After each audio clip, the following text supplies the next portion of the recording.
Hello everyone, હું છું Kirti. Welcome to my YouTube channel.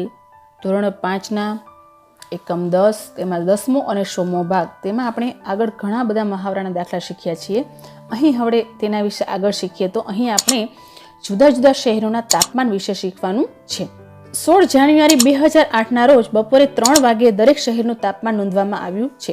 અહીં તમને ભારત દેશનો નકશો દેખાય છે અને નકશામાં જે અલગ અલગ શહેર છે તેનું તાપમાન આપણને બતાવેલું છે કે બપોરના 3 વાગ્યે કયા શહેરનું તાપમાન કેટલું છે. જો અહીં શ્રીનગર જોઈએ તો તેનું તાપમાન છે 8.1 સેલ્સિયસ, જયપુરનું છે 23.2 સેલ્સિયસ, ગુવાહાટીનું બતાવેલું છે. આ પ્રમાણે અલગ અલગ શહેરનું તાપમાન બતાવેલું છે.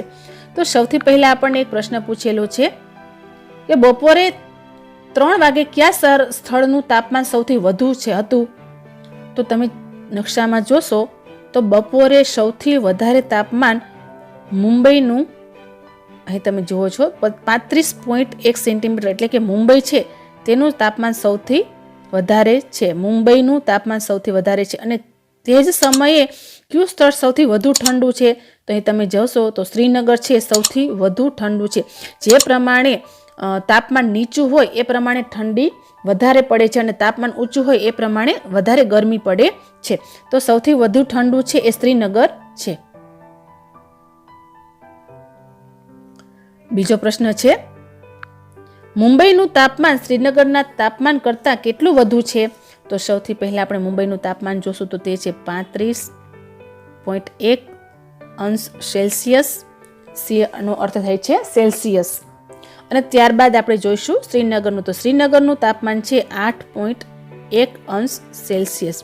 હવે અહીં આપણે તાપમાન કોનું વધારે છે જે જાણવા માટે આપણે બાદબાકી કરીશું. તો 1 માંથી 1 જશે તો 0, 5 માંથી 8 ના જાય તો અહીં આવશે 15, અહીં આવશે 2, 15 માંથી 8 જશે તો આવશે 7 અને અહીં આવશે 2, એટલે કે 27 અંશ સેલ્સિયસ જેટલું તાપમાન મુંબઈનું વધારે હતું.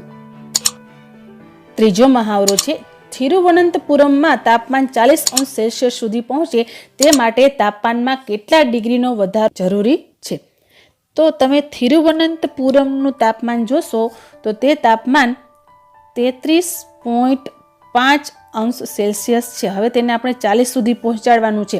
તો શું કરવું પડે, તો આપણે 40 માંથી 33.5 એ બાદ કરવા પડે.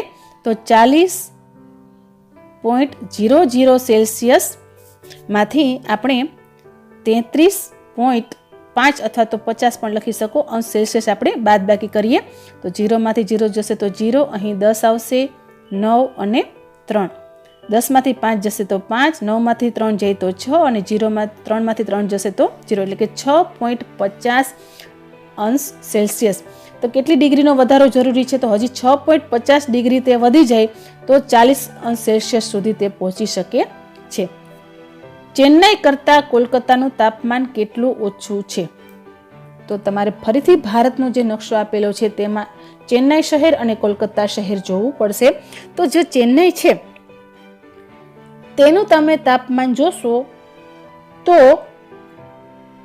29.9 અંશ સેલ્સિયસ છે અને કોલકાતાનું તાપમાન જોશો તો 26.6 અંશ સેલ્સિયસ છે. તો કોનું ઓછું છે તે જાણવા માટે આપણે બાદબાકી કરીશું. 9 માંથી 6 જશે તો 3, 9 માંથી 6 જશે તો ફરીથી 3 અને 2 માંથી 2 જશે તો 0. 3.3 સેલ્સિયસ ઓછું છે. પણ કયા શહેરનું ઓછું છે, તો તેના માટે આપણે કહી શકીએ કે કોલકાતા જે છે કોલકાતાનું તાપમાન ઓછું છે. ત્યાર પછી જોઈએ તો આ જ દિવસે સવારે 3 વાગ્યે પણ આ શહેરોના તાપમાન નોંધવામાં આવ્યા હતા. કોષ્ટક જુઓ અને પ્રશ્નોના ઉત્તર આપો. હવે અહીં જે તમને આપેલું છે તાપમાન તે સવારના 3 વાગ્યાનું છે. જ્યારે આપણને ભારતના નકશામાં બતાવેલું છે તે તાપમાન બપોરના 3 વાગ્યાનું માપવામાં આવેલું છે. તાપમાનમાં રાત્રિના સમયમાં અને બપોરના સમયમાં ફેરફાર શું થતો હોય છે તે જોવાનું છે. તો સવારે 3 વાગ્યે કયા સ્થળનું તાપમાન સૌથી ઓછું હતું. તો તમે અહીં ચિત્રમાં જોશો તો સૌથી ઓછું તાપમાન શ્રીનગરનું છે. તો અહીં જવાબ લખી શકીએ શ્રીનગર. તમે ત્યાં છો અને તમે કેવો અનુભવ કરો છો તેનું વર્ણન કરો. તો જો સૌથી ઓછું તાપમાન હોય તો એનો અર્થ એ થયો કે ત્યાં ઠંડી વધારે પડે છે. તો વધારે ઠંડી પડે ત્યારે આપણે શું શું અનુભવ થાય છે તે એના વિશે તમારે લખવાનું છે.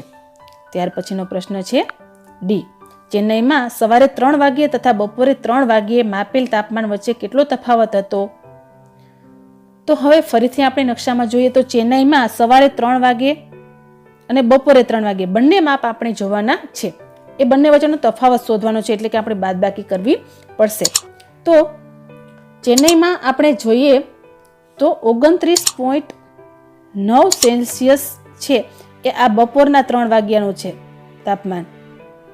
જ્યારે સવારના 3 વાગ્યાનું તાપમાન છે એ 21.1 સેલ્સિયસ જેટલું છે. તો અહીં આપણે તફાવત શોધવો છે એટલે બાદબાકી કરીશું. બંને તાપમાન ચેન્નઈના છે, પણ આ બપોરના 3 વાગ્યાના છે અને આ વહેલી સવારના 3 વાગ્યાનો છે. તો અહીં જવાબ આવશે 8. 9 માંથી 1 જશે તો 8, 2 માંથી 2 જશે તો 0. તો ચેન્નઈમાં જે રાત્રિનું તાપમાન અને બપોરનું તાપમાન છે તેમાં 8.8 અંશ ડિગ્રીનો તાપમાનનો ફેરફાર છે. ત્યારબાદ એ જ પ્રમાણે હવે આપણે ભોપાલમાં કેટલો ફેરફાર થાય છે તાપમાનમાં એ આપણે જોવાનું છે. તો ભોપાલમાં બપોરના 3 વાગ્યા માપેલો હતો તે 25.9 અંશ સેલ્સિયસ હતો.